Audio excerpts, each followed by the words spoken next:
Deus criou alguns princípios, e os princípios que Deus criou, eles não podem ser quebrados. Existem algumas leis e princípios criados por Deus, como gravidade e tantas outras, que se tentarmos desafiá-las, nós vamos ter problemas com elas. E uma das leis criadas por Deus é a lei da semeadura.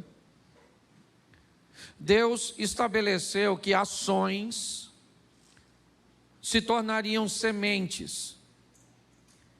E Deus estabeleceu que a colheita deveria ser, ou teria que ser, das sementes cujas quais nós plantamos. Quando eu era garoto, eu ouvia alguns jargões, e dentre eles era que quem semeasse vento, colheria tempestade. Todas as vezes que nos posicionamos de uma forma equivocada, errônea, nociva, tóxica, eu não sei como você vai chamar, inevitavelmente, o tempo, ele vai te devolver o reflexo da semente que você plantou. Quando algumas pessoas vêm me pedir conselhos, eu digo para elas dizem: pastor, o senhor acha que eu estou certa ou eu estou errado? Muitas vezes eu digo: olha, infelizmente eu não tenho essa resposta tão precisa quanto você gostaria, mas eu posso te garantir que o tempo vai tirar sua dúvida. O tempo vai dizer se você tomou a decisão certa ou a decisão errada, porque ele vai te trazer de volta o reflexo ou a reação da semente que você estabeleceu. Eu tenho falado muito disso aqui no Projeto Recomeçar, uma igreja cuja qual nós temos um senso de responsabilidade da nossa vida muito grande, onde nós aqui entendemos que Deus, o Todo-Poderoso, Ele não vai nos abençoar, Ele já nos abençoou. Nós já somos abençoados. O grande problema é que Ele nos deu uma liberdade cuja qual nós temos muita dificuldade para gerenciar. Eu aprendi que todas as pessoas que tomam decisões assertivas, positivas e que têm resultados favoráveis e agradáveis, eles são admiradores profundos do livre-arbítrio. Ele acha que uma das coisas melhores que Deus fez no mundo foi dar a seus filhos o direito de escolha, porque o resultado dessas pessoas são positivos. Mas todas as vezes que alguém acaba tomando caminhos errados e sofrendo com os resultados de suas sementes, essas pessoas começam a julgar a Deus. Onde o Senhor estava? Onde eu sempre estive, no controle de todas as coisas, instruindo o povo como ele deveria agir. Ou seja, se os resultados são bons, glória a Deus. Se os resultados são ruins, o problema é dele. Eu quero mostrar para vocês hoje rapidamente 2 textos de pai e filhos. Nós falamos isso no nosso trabalho e nosso evento de homens, ontem e hoje. E eu quero te mostrar como as coisas funcionaram nesse ambiente bíblico e tirar dele algumas lições para a minha e para a sua vida. 2 Crônicas, capítulo 28. É a continuidade, da temática dos reis ou da monarquia de Israel. São os cronistas narrando, ou repetindo algumas histórias um pouco mais detalhadas. E aqui a história de Acais. Acais tinha 20 anos de idade quando começou a reinar, e reinou 17 anos em Jerusalém. Ao contrário de Davi, seu predecessor, não fez o que o Senhor aprova. Ele andou nos caminhos dos reis de Israel e fez ídolos de metal a fim de adorar os Baalins. Queimou os sacrifícios no vale de Ben-Rimom e chegou até a queimar seus filhos em sacrifício, imitando costumes detestáveis das nações que o Senhor havia expulsado de diante dos israelitas. Também ofereceu sacrifícios e queimou incenso nos altares idólatras, nos altos das colinas e debaixo de toda a árvore frondosa. Por isso, o Senhor, o seu Deus, entregou-o nas mãos do rei da Síria. Os arameus o derrotaram, fizeram muitos prisioneiros no meio do seu povo e os levaram para Damasco. Israel também lhe infligiu grande derrota. Olhe para mim aqui, porque eu quero conversar com vocês. Nós estamos olhando a decisão de um grupo bem pequeno, e aqui particularmente de um rei. Um rei que toma uma decisão, mas uma nação que vai colher o resultado da decisão que o rei tomou. O que me indica que nós precisamos melhorar a qualidade das pessoas que colocamos no poder e que deixamos responsáveis por tomar decisões sérias sobre a nossa vida. Isso vale desde um chefe de família, que ao se tornar um líder que toma decisões que podem fazer com que sua casa, sua família, seus filhos, seu casamento cresça, como fazer com que a derrota se estabeleça e se instaure no ambiente familiar.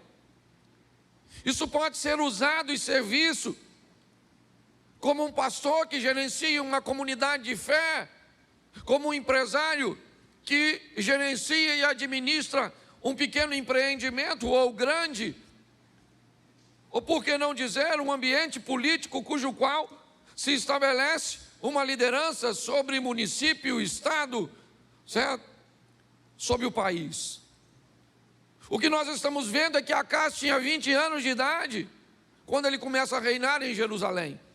E ele opta por fazer coisas ruins. E o texto diz que o resultado das decisões de Acabe sobrevém sobre o povo. A Síria vem com o seu poder forte, porque o rei, ao invés de adorar o Senhor, seu Deus, pois a Bíblia diz ali, ele faz uma aliança com Ben-Rimom. Sabe, aquele mesmo Deus que o ex-leproso Naamã diz que nunca mais ia adorar, depois de ter conhecido Deus em Israel através de Eliseu, o rei de Israel olha e diz: já que eles estão ganhando, a Síria está ganhando, então eu vou trazer para cá e vou introduzir na minha vida a adoração a esse Deus. E isso traz um caos. Isso traz derrota, humilhação, escassez, tudo para o povo. Jerusalém está vivendo isso. E é debaixo disso que as coisas vão transicionar. Acás morre e seu filho Ezequias assume o governo. E agora o que Acás deixou de herança para Ezequias foi humilhação. Coloca para mim o primeiro versículo do capítulo 29, pois é lá que eu quero falar, mas eu precisava mostrar o pano de fundo. Esse rapaz chamado Ezequias, ele cresceu num ambiente de derrota. Ele cresceu num lar de humilhação. O ambiente que treina Ezequias não é um ambiente próspero, não é um ambiente de fé, não. Ezequias é alguém que tem todas as desculpas do mundo, talvez como você e eu, para justificar o nosso fracasso mediante o que nós vivemos. Eu não sou um bom pai porque não tive um bom pai. Eu não sou um bom gestor porque não aprendi a ter uma boa gestão. Eu não consigo me relacionar com Deus porque a minha família não tem uma história de fé.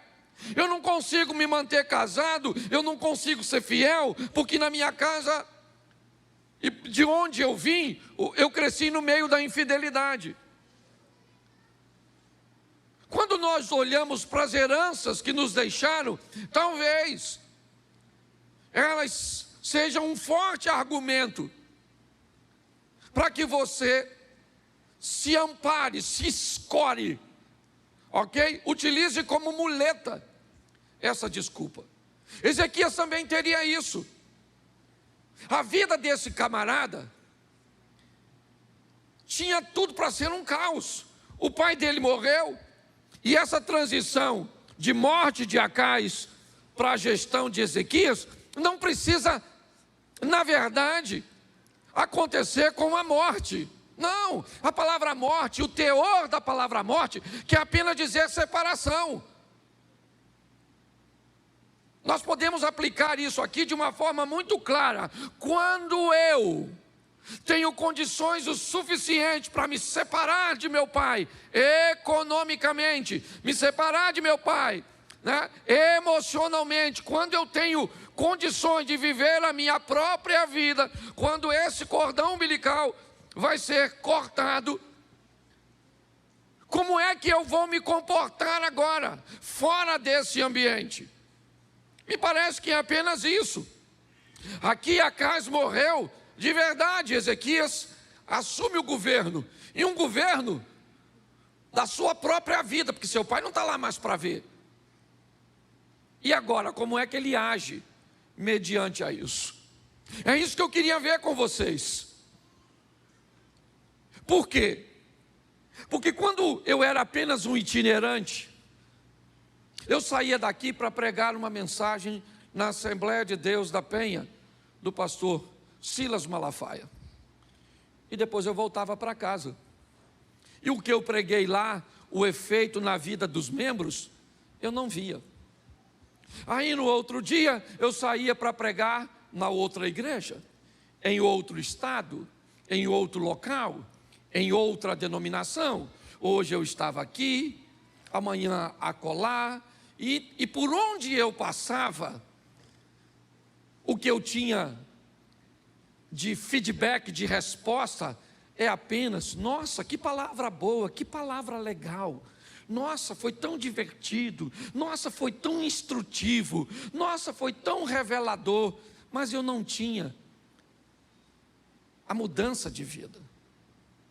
Eu aprendi nessa caminhada que uma igreja, para ser considerada bem-sucedida, não interessa se ela está cheia ou se ela está vazia. Eu posso te garantir que tem igrejas muito menores do que a nossa, muito mais bem-sucedidas do que a nossa. Uma igreja não pode ser medida como bem-sucedida pela sua arrecadação financeira. Não. Uma igreja só pode ser considerada bem-sucedida quando o nível de transformação que ela causa na vida das pessoas é alto.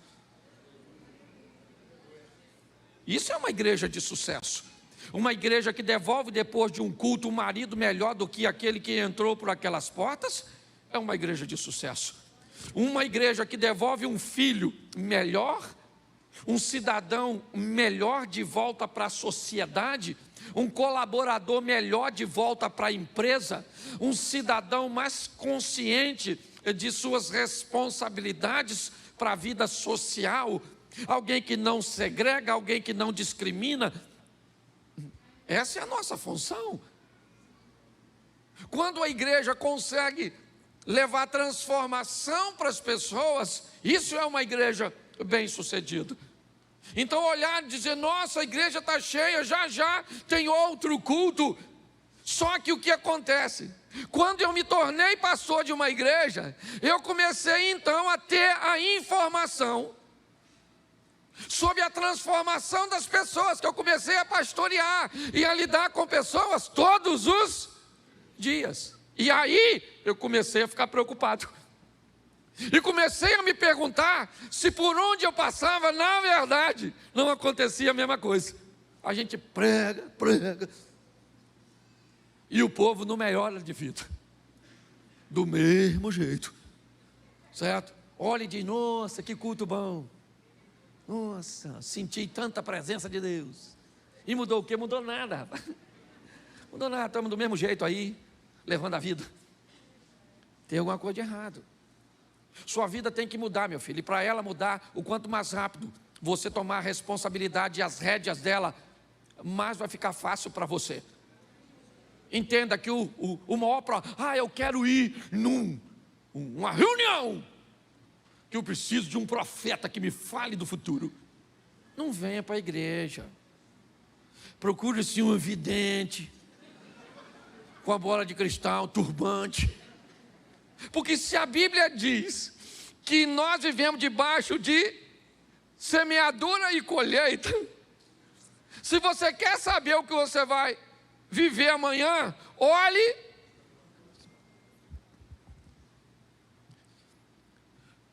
Você come muito hoje,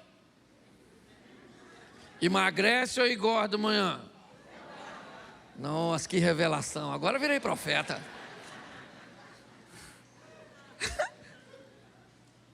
Se você gasta muito hoje, amanhã você está rico. Sim ou não? Você está endividado. Não, agora gostei dessas profecias, porque ficou fantástico. Porque tem gente cavando sua própria e botando a culpa no pobre, coitado do Satanás. Eu conheço gente que administra tão mal sua vida que o diabo não ousaria se aproximar de você. Eu disse, não, lá não, cara, o negócio já está ruim aqui. Eu ainda vou fazer uma visita a esse miserável, vai me pedir dinheiro emprestado. O devorador é ele, não sou eu. Você consegue entender? Está assim de gente, eu tenho falado isso direto, que entra no meu gabinete pastoral como vítima e sai como vilão. Vilão do casamento, vilão das finanças. E eu fico tentando achar onde o Satanás está aí. Não vejo. A pessoa está purinha, sozinha. Porque eu já falei isso aqui. Se tiver demônio, gente, é moleza. A gente chama os pastores, bota no meio, bota a mão na cabeça, faz o exorcismo. Sai, Satanás. A pessoa fica libertinha. Agora, se não tem o diabo, nós expulsa aqui. Sai de você, você mesmo, infeliz, sai daí, deixa esse corpo. Não tem como, você está rindo, mas o assunto é muito sério. Então, o que eu quero te mostrar rapidamente é que esse rapaz, ele tem 25 anos de idade. 25 anos de idade. E ele chega num ambiente muito ruim, cercado por inimigos poderosíssimos, líder de um povo sem autoestima, sem autoimagem, sem poder de reação, e grande parte deles idólatras. Ezequias é alguém que vai conseguir sobreviver e retirar recursos de onde os recursos não têm ou não existem. Ele é um grande exemplo para mim. Por quê? Porque ele cresceu vendo uma coisa que ele não quer para a vida dele. E agora? Agora chegou a vez dele subir no palco da vida e protagonizar a sua própria história. Foi assim com você, foi assim comigo. Chega um momento que a vida pega você e diz assim, ó, vai embora. Seu pai já não tem mais tanto domínio sobre você. Outras pessoas, a não ser que você deixe. Algumas pessoas são tão subjugadas em seus lados de formação, que quando chega a hora delas tomarem decisões, elas não conseguem. Ficam retraídas, preocupadas em tomar decisões e enfrentar críticas. Vamos onde? Eu não escolho o local onde vamos, porque vai que quando eu chego lá, o lugar está ruim. E aí você vai dizer, por que você me trouxe? Eu não escolho de que jeito fica, por quê? Porque se alguém chegar depois e disser que esse contrabaixo não ficou bom aqui, ele é feio, todo mundo vai descobrir que ele só está ali porque eu decidi que ele estaria. Quando pessoas recebem uma formação desse tipo, elas chegam deformadas para decidirem, para subir no palco. Pessoas indecisas, preocupadas com o que os outros vão pensar, o que os outros vão falar, nunca escolhe nada, não tem poder de reação, são pessoas apáticas. E pior, quando algo é bem feito, essas pessoas se tornam sabotadoras, críticas de coisas que são excelentes, mas como não foi ela que resolveu e que fez, ficou feio. É assim que funciona. Famílias e pessoas estão sendo preparadas para viver. Esse camarada está aí, 25 anos de idade, começou a reinar, e 29 anos reinou em Jerusalém. O nome de sua mãe era Abia, filha de verso 2. E ele fez o que o Senhor, tal como tinha feito. Quem era o pai dele? Mexa na memória aí, rapidinho. Quem era o pai dele? E a Bíblia está dizendo que ele fez o que? Davi. O pai dele era ruim, sim ou não? Sim ou não? E Davi era bom? Ele pegou o exemplo de quem? Porque Davi era? Porque quem escolhe a herança é quem toma posse dela. É você que escolhe. Uma herança só se torna, não interessa quem deixou. O que foi que sua mãe deixou de herança para você? Um câncer que já matou a família dela toda? O que foi? Uma diabetes? Nossa, pastor. Tinha um tio que perdeu o pé, o outro perdeu a perna, o outro perdeu as duas. Que desgraça é essa? Pare e pense. Chegou a sua hora de viver a sua vida. A decisão é sua. O que o pai dele deixou de herança para ele é ruim, e ele disse, isso não é para mim, eu quero outra coisa. Esse cara vai mudar a vida dele, muito mais do que a vida dele. Ele vai mudar a vida da sua família, ele vai mudar a vida da sua nação. Porque ele, bota o verso 10 para a gente adiantar, porque esse primeiro culto é rapidinho. Pretendo, em algumas traduções está escrito assim, agora estou resolvido. Quem está com essa tradução aí? Você não tem nem Bíblia? Desculpa. Em algumas traduções, agora eu estou resolvido. Agora eu resolvi que eu vou ser casado para sempre. Agora eu resolvi que eu vou mudar minha vida com Deus. Agora eu resolvi que eu vou orar. Agora eu estou resolvido. Porque quem resolve muda de vida, e quem está na dúvida, deixa para o próximo culto. A vida desse camarada vai mudar, né? Melhorou, esse aqui. É outra tradução. Agora me tem vindo o coração, agora eu estou... Gente, quando você decide, as coisas mudam. Mas eu aprendi uma coisa, às vezes nós somos muito bons para resolver e para decidir coisa ruim. Você quer ver? Se alguém te faz mal, você fala assim, a partir de hoje, risquei você do meu caderno. A pessoa saiu do seu caderno quando? Naquele dia. A partir de hoje, vou ler a Bíblia. Amanhã, estou com sono. Se for para decidir coisa boa, aí a vida não muda.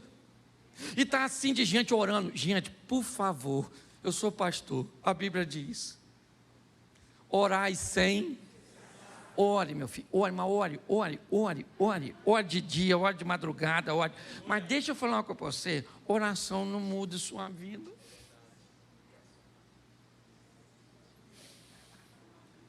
E sabe o que é pior? Quando você ora muito e vê o outro se dando bem, orando menos que tu. Dá uma raiva dele, dá uma raiva de Deus, dá uma raiva de todo mundo.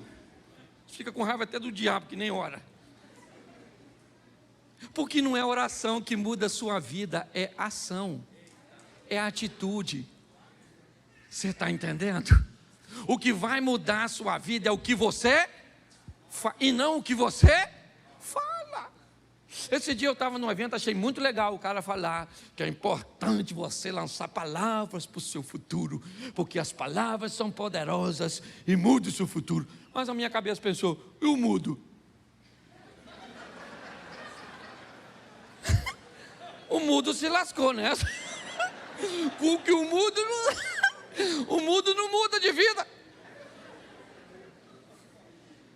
Tem uma coisa que é maior do que você o que você fala, é o seu poder de decisão. E preste atenção, volta para lá. Isso. Verso 3. No primeiro ano do seu, repete comigo, no primeiro ano e no primeiro mês. De novo, no primeiro ano e no primeiro mês. Porque quem quer mudar não muda amanhã, muda agora. Que história é essa? Vou mudar. Quando? Agora. Começa mudando aqui. Transformai-vos pela renovação da vossa mente. É mudar a mente. Pobreza, por exemplo, tem dois tipos de pobreza. Uma que está aqui e outra que está aqui. Eu conheço gente com bolso cheio, mas cabeça de rolinha. O cara compra uma Mercedes de 500 conto e não tira o plástico do banco para não estragar. O cara compra um carro de 300 cavalos e bota kit Caris.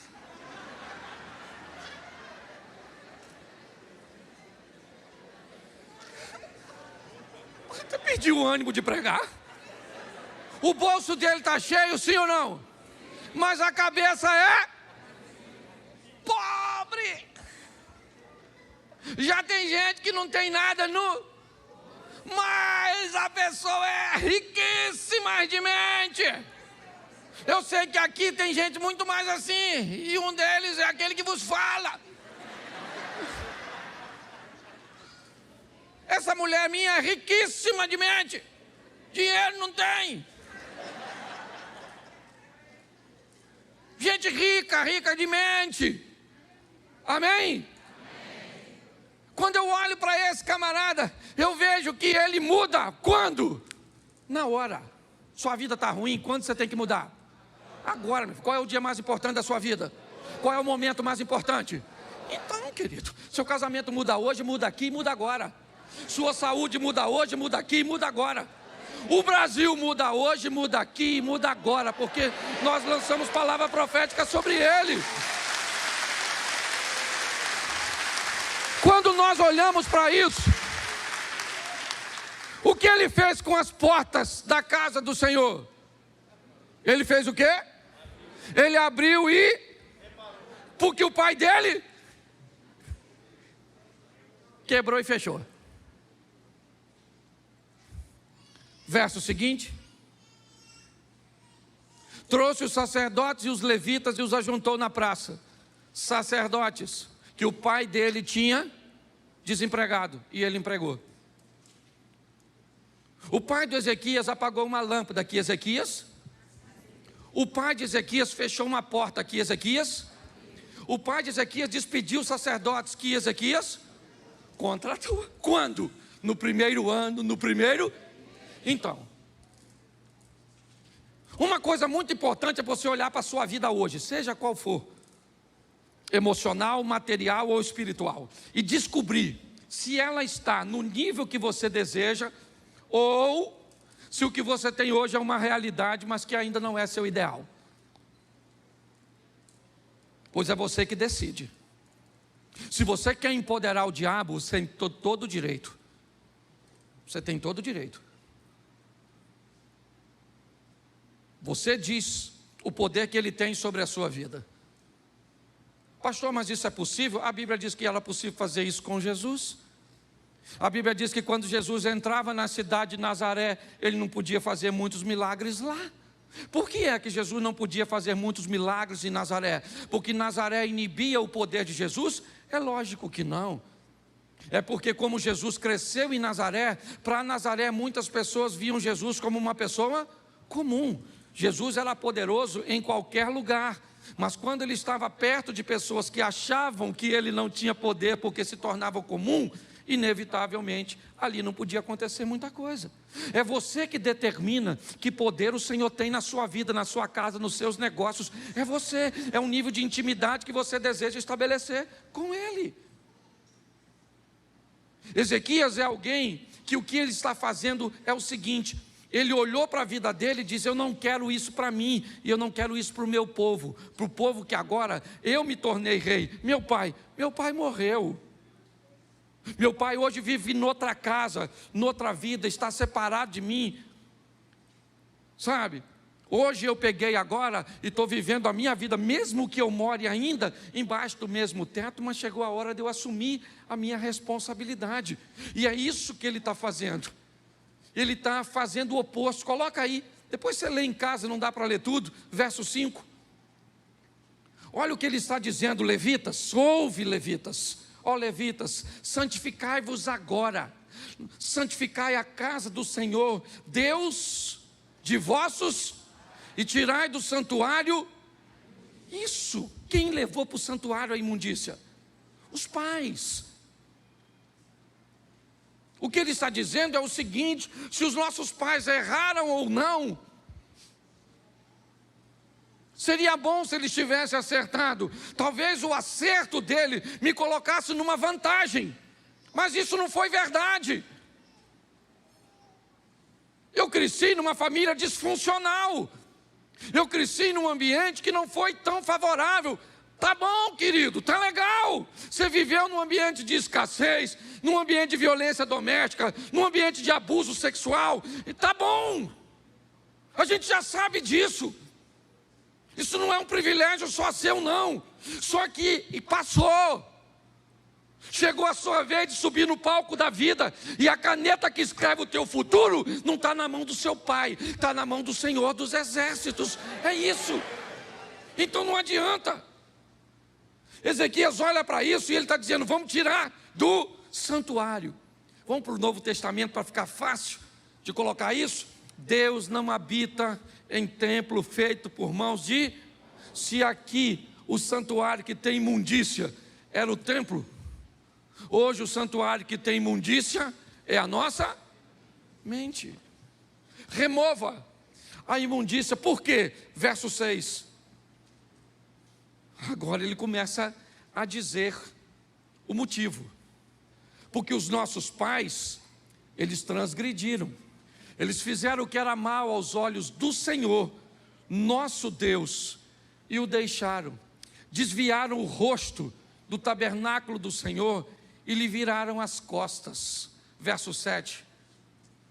Também fecharam as portas do alpendre, apagaram as lâmpadas, não queimaram incenso, nem ofereceram holocausto no santuário do Deus de Israel. Já que eles fizeram tudo isso, olha o que Ezequias disse, verso 9.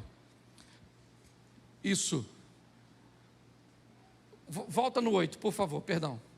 Pelo que veio a grande ira do Senhor sobre Judá e Jerusalém, e ele os entregou à perturbação, à assolação, ao assobio, como vós estáis vendo, né, com os vossos próprios olhos. Verso 9, porque os nossos pais caíram à espada, nossos filhos e nossas filhas e nossas mulheres estiveram no cativeiro. Agora olha o que ele diz no 10 de novo. Agora me tem vindo ao coração que façamos um concerto com o Senhor Deus de Israel, para que se desvie de nós o ardor da sua ira. Coloca o 11. Agora, filhos meus, não sejais negligentes, pois o Senhor vos tem escolhido para estar diante dele, para o servirdes, e para queimar, e para ser de seus ministros, e para queimar de incenso. Presta atenção. O povo estava tão envolvido no caos, que o caos fazia parte deles. Ezequias está dizendo: gente, acorda, gente, não sejam negligentes, vamos viver com Deus tudo o que Deus tem para nós. Tudo que Deus tem para nós. O que Deus está dizendo é que nós estamos chegando na reta final. É importante nós amadurecermos e entendermos que grande parte do que nós estamos vivendo ou são resultados diretos das nossas ações ou das ações de nossos governantes. Por muito tempo, eu me omiti em falar de política, simplesmente porque nunca gostei da política partidária.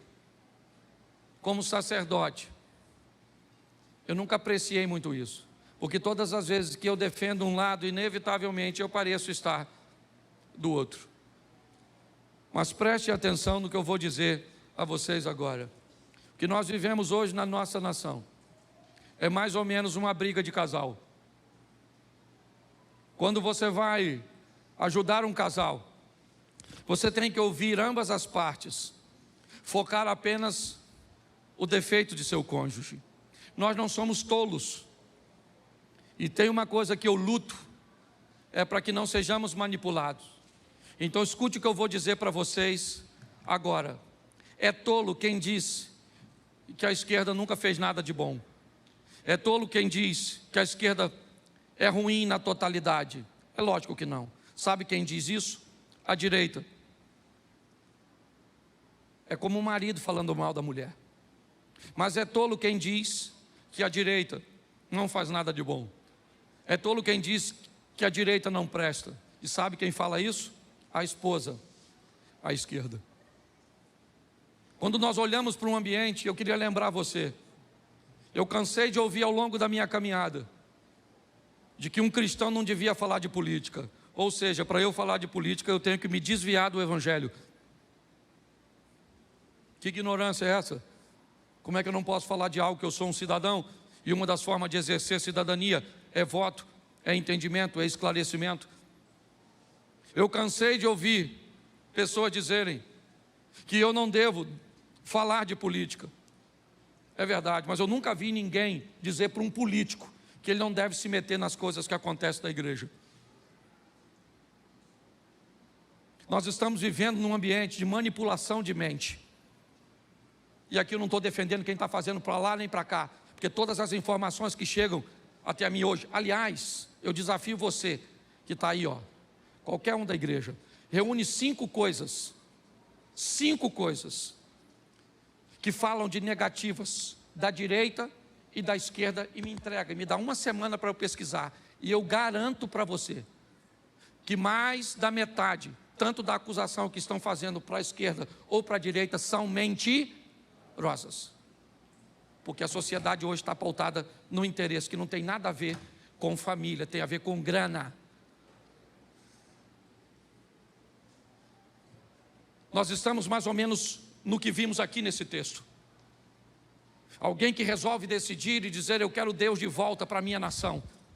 E Ezequias vai viver o extraordinário, mesmo recebendo um reino falido. Não dá mais para ficar em cima do muro. Nós precisamos entender, e vou explicar a você para onde vai, e termino aqui que eu tenho 1 minuto só, que nós estamos terminando um pouco mais cedo. Escute. Hoje nós não estamos podendo falar de determinados pecados, porque nos tornamos, estamos intitulados com algumas questões que hoje ainda não são leis, mas que estão lutando para que elas sejam.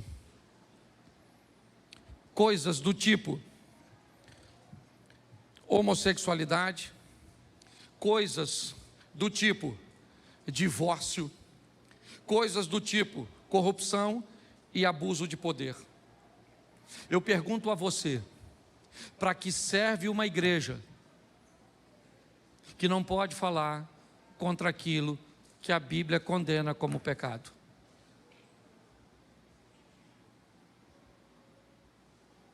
Pare e pense. Não estou colocando você contra nada. O que eu quero é que você raciocine. O que eu quero é um país. Eu amo minha nação. Eu amo. Eu nunca imaginei que eu amava tanto o Brasil como eu amo. Como eu gosto do lugar onde eu estou inserido, como Xerém.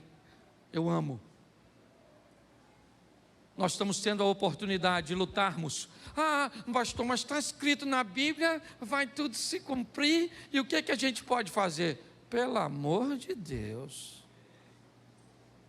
Pelo amor de Deus. Pela Bíblia a gente morre lutando. É assim que funciona. Eu vou lutar pela família.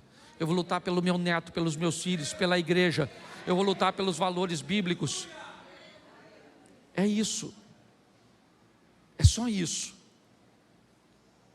Como Ezequias, resolva. Dobre seu joelho. Não é pedir para um homem. A guerra não é isso. Não é Lula, Bolsonaro. Que história é essa? Eles têm um sopro de vida. Estou vendo pessoas que deixaram de falar umas com as outras por causa disso. Não quero saber se é um ou se é o outro. O que eu quero saber, eu quero andar tranquilo na rua. O que eu quero saber é de precisar levar alguém que passou mal para um posto de saúde, ter atendimento, saber que nossos filhos estão sendo criados num ambiente de ensino saudável. É isso. E eu sei que você também quer isso. Então não vamos dar ouvido para essas situações, não. Eu acho que a gente precisa fazer as nossas manifestações pacíficas, sim. E aqui eu tenho gente de esquerda. Não vou pedir para você levantar a mão, não. Mas eu sei que tem. E não precisa ir embora, não, porque aqui a gente dá liberdade para você. Porque é seu direito. E ninguém pode cercear isso. Nós precisamos entender isso e amadurecer. Por quê?